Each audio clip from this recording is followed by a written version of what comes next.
Olá, meus amigos, estamos aqui de novo para mais um vídeo.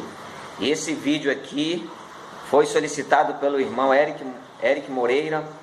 Ele pediu para nós fazermos um vídeo sobre como estudar a Bíblia e fazer mais comentários sobre as Bíblias comentadas, né?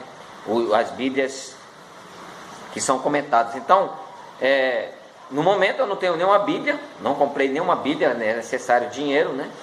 E no momento eu acabei de comprar a Bíblia de Nelson, já fizemos o vídeo, mas nós vamos aceitar ou fazer esse vídeo em parte, como estudar a Bíblia. Também teve um outro irmão aí que pediu isso, como estudar a Bíblia. Então, já são duas pessoas, eu não consegui localizar o comentário do outro irmão aí, portanto eu não lembro o nome dele, não consegui lembrar o nome dele. Mas o irmão Eric Moreira pediu algo também semelhante a isso. E vamos lá. O tema desta aula de hoje é como estudar a Bíblia corretamente. Corretamente, como estudar a Bíblia, porque a Bíblia não é um livro qualquer. A Bíblia é a palavra de Deus. Então ela tem que ser estudada cuidadosamente. A Bíblia não é um livro qualquer, não é um jornal. A Bíblia é um livro espiritual. Então, como estudar a Bíblia corretamente? Esse é o tema desse vídeo de hoje. Mas antes de iniciarmos, você que está assistindo esse canal pela primeira vez, você que ainda não é inscrito, é fácil, você não vai fazer muita coisa não, é só clicar aqui, ó, nesse botãozinho vermelho, e você já faz parte desse vídeo, desse canal. Toda vez que eu colocar um vídeo, você vai receber sua notificação, se ativar o sininho, e aí você vai selecionar o vídeo que quer assistir ou que não quer assistir. Se achou o tema interessante, você assiste, se não, você espera o próximo, né? Então eu coloco uma média de 2 vídeos por semana, tá? Você vai ter livros, filosofia, teologia e outros temas afins. Então vamos voltar aqui para a nossa aula. Primeiro a gente vai ver a postura de estudar a Bíblia. Então eu coloquei três posturas aqui, tá? A primeira postura, que é uma das mais importantes, é de reverência. Paulo, falando aos Colossenses, no capítulo 2, versículo 13, ele diz o seguinte, que vós recebeste a palavra não como de homens, mas como de Deus. Então a Bíblia é a palavra de Deus. Ora, ela sendo a palavra de Deus, necessita reverência para com ela. Eu não posso estudar a Bíblia de qualquer maneira. Eu não posso pegar a Bíblia de qualquer maneira. Eu acho muito interessante, são os muçulmanos. Os muçulmanos, quando eles vão pegar o Alcorão, primeiramente eles lavam as mãos. Quando eles terminam de ler, com toda aquela reverência, eles colocam o Alcorão lá na parte mais alta da prateleira da estante, porque eles acreditam que o Alcorão é o livro sagrado e superior a todos os outros livros. Mas infelizmente os cristãos têm pouco apreço a esse livro tão considerado, tão importante, e aqui é a Bíblia, a palavra de Deus. Então, muitas pessoas esquecem suas Bíblias, deixam a Bíblia no culto, outros nem trazem a Bíblia, outros nem leem, outros jogam de qualquer maneira, outros não cuidam dela, outros deixam as crianças rasgarem. Então tudo isso é falta de reverência para com a palavra de Deus. É necessário reverência, né? E tantos outros cuidados que nós podemos ter, mesmo quando estivermos só com ela, porque ela é a palavra de Deus. Segundo a postura de humildade, nós temos que ter humildade para quando for estudar a palavra. Já temos que, principalmente quem conhece muito a Bíblia, toda vez que for pegar a Bíblia, tem que ir com humildade, sabendo que dali vai ser feito algum ensinamento. Dali nós vamos receber alguma coisa de Deus. Se não está revelado, o Espírito Santo pode revelar. Então, Isaías 66:2 diz: eis para o homem que olharei, aquele que treme na minha palavra, né? Aquele que tem a humildade de saber que eu estou falando, né? Esse livro aqui, ele é Deus falando, né? Como diz um certo pastor, quando a Bíblia está fechada, não acontece nada, mas quando a Bíblia é lida, é falada, nós estamos abrindo a boca de Deus. Então é a palavra de Deus. Terceira postura, a fé. Hebreus 13, 10, 38 diz que nós somos daqueles que não retroagem, daqueles que acreditam, daqueles que vão para a frente. Então, ter fé é muito importante. Essa é uma postura que, quando nós formos ler a Bíblia, quando nós formos meditar na palavra, nós temos que ter fé. Porque sem fé é impossível agradar a Deus. E mesmo assim, se eu estou lendo sem fé, se eu digo que essa palavra de Deus diz que serão abençoados aqueles que semearem, serão abençoados aqueles que obedecerem, se eu não acreditar nisso, pouco vai valer. É uma postura incorreta diante da palavra de Deus, tá? Aí eu coloquei algo aqui, um interlúdio aqui, né? Porque muitas pessoas ensinam que nós temos que decorar a Bíblia. Ora, é importante que se decore a Bíblia, mas eu não vejo tão importância nisso. Não vejo tão importância nisso, tá? De decorar. Porque aquilo que se decora se esquece, mas aquilo que se aprende jamais esquece. Então quando eu estava lá nos meus 18, 19 anos, eu decorei muitos salmos da Bíblia, muitos capítulos, né? O capítulo 1, capítulo 100, capítulo 150 de Salmos, decorei tudinho, mas hoje eu não lembro mais. Mas uma certa vez, em 1988, quando o ministro Alderi Nelson esteve aqui em Manaus pela primeira vez, ele lançou uma palavra de Deus para mim e disse: você precisa, na época eu estava com 18 anos, eu tive alguns problemas de estudo, ele disse para mim: você precisa estudar. Aí ele colocou Jeremias 12:5 na minha Bíblia. Ele deu autógrafo e colocou Jeremias 12:5. Jeremias 12:5 eu nunca fiz força nenhuma para decorar, mas hoje eu sei. Hoje eu sei facilmente expressar, não apenas falar o que está escrito lá, mas eu sei o que se trata, pelo menos superficialmente, o que se trata aquele Jeremias 12:5. É necessário orar. Ora, já se diz nas redes sociais que a Bíblia é o único livro que vem acompanhado do autor. É o único livro que vem acompanhado do autor. Se eu tiver essas posturas, e se for acompanhada de oração, é muito importante.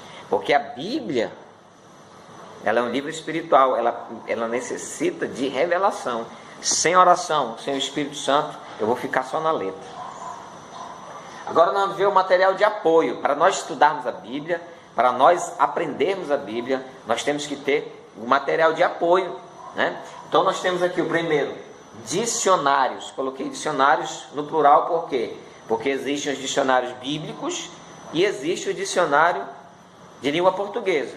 Então é importante ter ambos. O dicionário bíblico, porque você vai se ater às questões dos termos bíblicos, dos termos teológicos, que muitas vezes você vai se deparar e não tem como entender, vai lá e a luz é dada.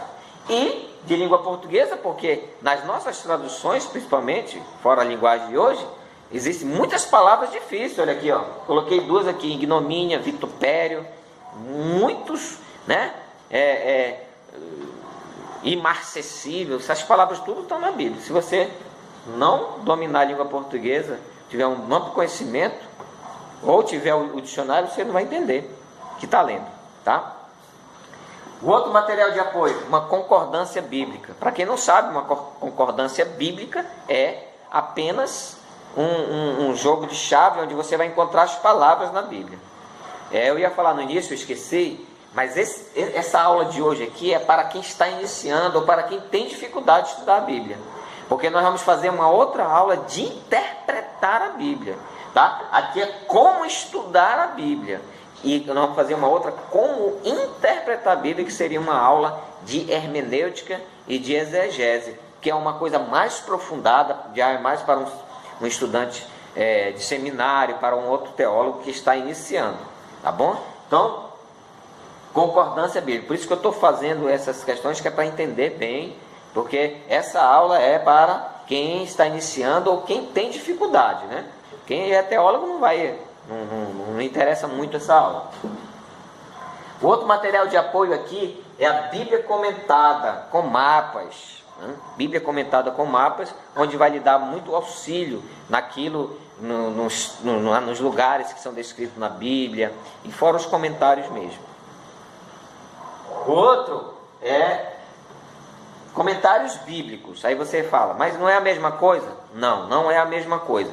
A Bíblia comentada, ela tem alguns aportes, ela tem algumas coisas a mais, ela tem algumas folhas a mais explicando alguma coisa, e tem alguns pequenos comentários, tá? Já o comentário, ele vai se aprofundar mais, ele não vai ser esses comentários, poucos comentários, ele vão ser feitos muito mais comentários, tá? E também os livros e afins. Eu vou precisar ler outros livros, os livros de alguns teólogos, ou livro qualquer que seja, mas o livro também de teologias, tanto da própria literatura, como romances, quem sabe poesias, como também livros de teologia sistemática mesmo, que falem de algumas doutrinas mesmo, propriamente dito, né? Então esses aí seriam o material de apoio, tá? Agora nós vamos analisar o texto. Como analisar o texto? Como nós vamos analisar um texto? Como é que nós vamos dissecar um texto? Veja bem, vamos dissecar um texto superficialmente, porque da interpretação mais aprofundada vai ser a outra aula, tá? Então, deixa eu só apagar aqui para ficar bem claro. Para ficar bem claro aqui, primeiro, para mim analisar um texto, para me meditar no texto, para me estudar a Bíblia, eu que estou começando, eu vou fazer algumas perguntas para aquele texto que eu estou lendo, que eu comecei a ler, tá? Então, primeira pergunta que eu vou fazer é o quê? Quando eu estiver lendo, eu tenho que fazer essa pergunta, o quê? O que? Ele vai falar o quê? Da cena, o que está acontecendo, né? Cena e os personagens. Quem são os personagens? Eu preciso saber o que está acontecendo no texto. Então, se eu perguntar, eu vou... a minha ginástica de estudante da Bíblia. Eu tenho que conversar com a Bíblia. Eu tenho que conversar com o texto. Então, eu vou ver o que está se passando no texto, né? Quais são as cenas, quem são as pessoas, os personagens, né? A outra pergunta é onde? Onde vai falar o quê? O cenário, o local, né? E quem são os destinatários. Onde? O cenário. Eu estou lendo onde é que está sendo. Que cidade é? É no deserto? É no céu? Então eu preciso fazer essa dialética de perguntas e de respostas. E claro que quando eu fizer essas perguntas, eu tenho que ter o quê? As anotações do lado. Eu tenho que estar com um papel e uma caneta na mão para mim ir dissecando o texto, fazendo essas perguntas, e para que eu vá entender. Quando você terminar de fazer tudo, você já vai ter, com certeza absoluta, você vai ter uma outra visão daquele texto, quando você fizer todas essas perguntas e responder essas perguntas, tá? Então, onde? É o cenário, é o local, é o destinatário. Então, você está lendo, por exemplo, o livro a Epístola de Coríntios. Então Paulo escreveu para aquela igreja de Coríntios, porque eles eram crentes carnais. Então se eu sei que os destinatários, né, desse lugar para onde foi escrito, meu conhecimento vai aumentar mais, né? A outra pergunta é quando?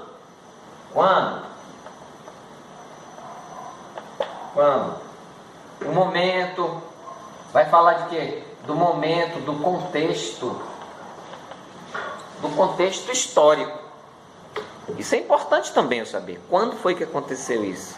Foi antes ou depois da morte de Jesus?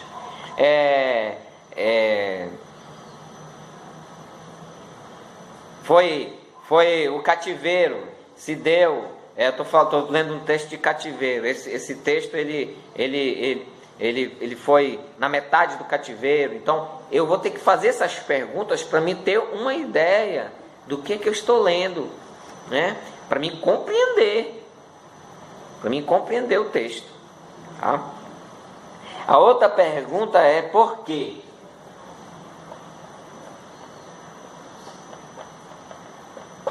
Por quê?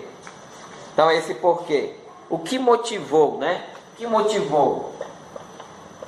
motivou está escrito isso aí. O que foi que motivou, né?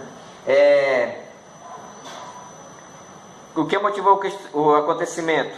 Ou o escrever do livro, ou da epístola, né? Que motivou? Por exemplo, o livro de Lucas e o livro de Atos, logo nos primeiros versículos, né?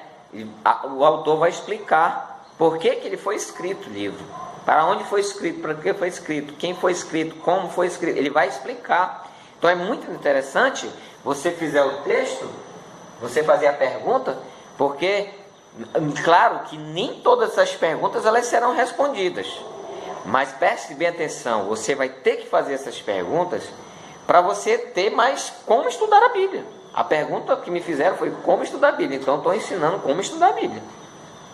Não vai sair as mil maravilhas, mas pelo menos você vai ter um direcionamento de como estudar a Bíblia, né?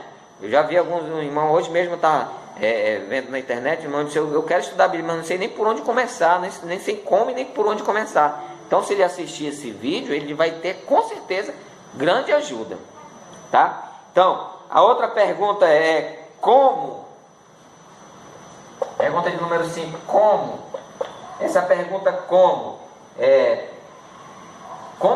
As maneiras que se desenrolaram os fatos. Se desenrolaram os fatos.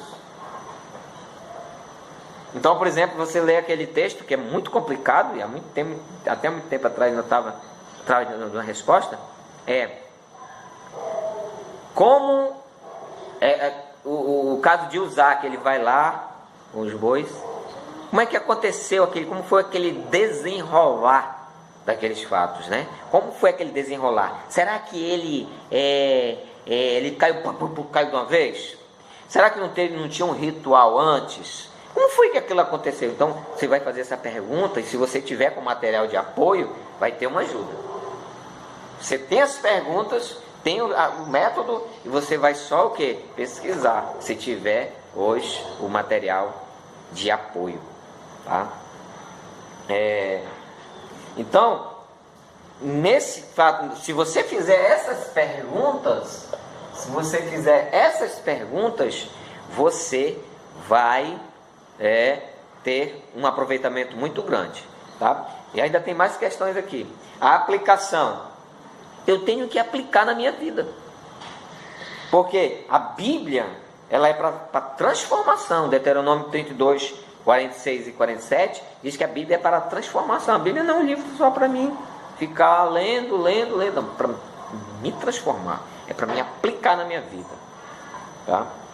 Nós temos que fazer uma autoavaliação também, né? Nós temos que fazer uma autoavaliação todos os dias. Eu não preciso melhorar aqui, essa palavra que eu li, essa meditação que eu fiz, eu não preciso melhorar, então também eu tenho que fazer essa autoavaliação, né? Por quê? O pregador chegou uma vez comigo e disse: como foi minha pregação? Boa? Aí eu disse: foi muito boa, excelente. Um detalhe: não tenho autoridade para pregar isso aí. Eu conheço sua vida, outras pessoas conhecem sua vida, você não tem autoridade para pregar. Então nós temos que fazer essa autoavaliação todo dia. Não adianta só estudar a Bíblia se eu não faço autoavaliação de mim. Não adianta só estudar a Bíblia se eu não quiser mudar por aquilo que eu já li, por aquilo que eu já aprendi. Então tem pouco valor. Tiago 1, 22 e 23 fala sobre isso. E tem mais duas coisas aqui. Crie um hábito de ler a Bíblia. Então, cada um de nós tem um organismo diferente. Eu, particularmente, prefiro ler de manhã. Eu gosto mais de ler de manhã. Mas tem gente que gosta de ler de madrugada, que diz que está mais calmo. Tem gente que gosta de ler mais à tarde, né? Tem gente que gosta de ler à noite. Então escolha um horário mais adequado ao seu organismo. Escolha um horário adequado para estar só você com a palavra, para você não ter que se atrapalhar com nada tirar sua atenção. Crie um hábito e agende isso para que você tire um tempo. Não vou dizer questão de tempo, né? Você pode tirar uma vez na semana, pode ser todo dia, dependendo da sua disponibilidade, você vai fazer isso no seu dia a dia. E muitas pessoas perguntam: por onde eu começo a ler a Bíblia? Claro, quem está iniciando sempre tem que começar pelo Novo Testamento, e mais precisamente pelo Evangelho de João e pelas cartas de João, porque são os princípios que são dados para a pessoa pegar as primeiras questões espirituais de doutrina do pecado, principalmente João e as cartas de João. É por onde você tem que começar. Depois que você terminar o Novo Testamento todo, aí você passa para o Velho. Se você tem alguma pergunta para fazer com relação a isso, se você quer que seja feito um adendo, um complemento, deixe aí nos comentários que nós vamos melhorar mais, porque eu preciso de comentários. Então, essa foi a aula de hoje, tá? Até a próxima aula de interpretação da Bíblia. Tchau!